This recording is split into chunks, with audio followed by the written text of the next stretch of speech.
Jai Shri Krishna. Today I shall explain the first part of the Nabhasa yogas.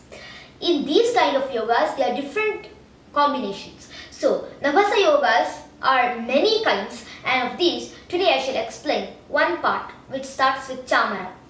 So, these yogas are formed when a benefic planet is in a particular sign and that particular sign's lord is exalted or is also strong. So, for example, let's take Jupiter. Jupiter in Cancer and Lord of Cancer is Moon, Moon in Taurus. So, this is a mutual combination and both are very powerful. So, this is a very good combination, and that's why if it happens in the first house or in the ascendant, it causes the Chamara Yoga.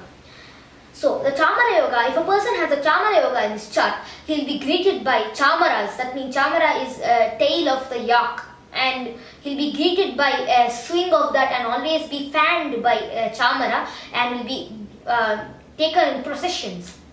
If it is the same position is in the second house, then it forms the Dhana Yoga. Then the Dhana Yoga causes lots of money to come inside the house and for the person to live an extravagant life.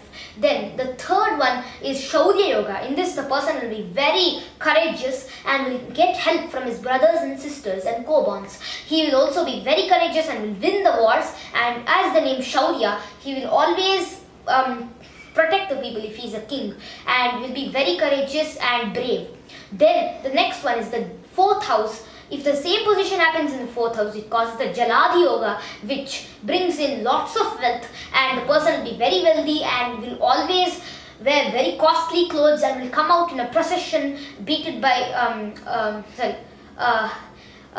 sounded by drums, and the procession will be very huge and such things. If it happens, the Chhatra Yoga, he'll be with an umbrella and hundreds of people will be following him, and he'll be a very great eminent person like nowadays, just like Swamiji's, and just like that they'll be going around in processions and will be very extravagant life, and they'll be respected by kings and other eminent people also. Then comes the Astra Yogas. Astra Yogas are yogas, the same position must happen with the sixth house. If this happens, then the person will be very well versed in the science of weapons and weaponry. If the same thing happens in the seventh house, the person will be very great and will have lots of money and will be able to lead a very good life, and also very a life like a king.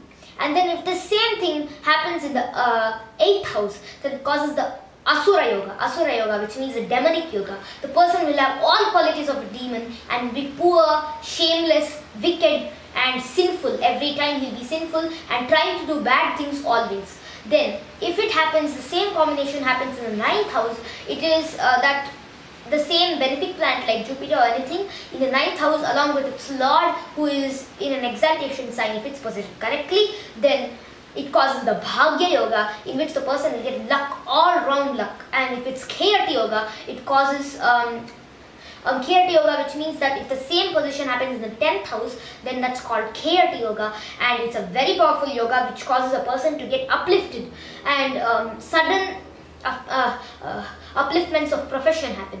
And then if it's in the 11th house, it's called the Parijata Yoga, and in this the person will be very happy in listening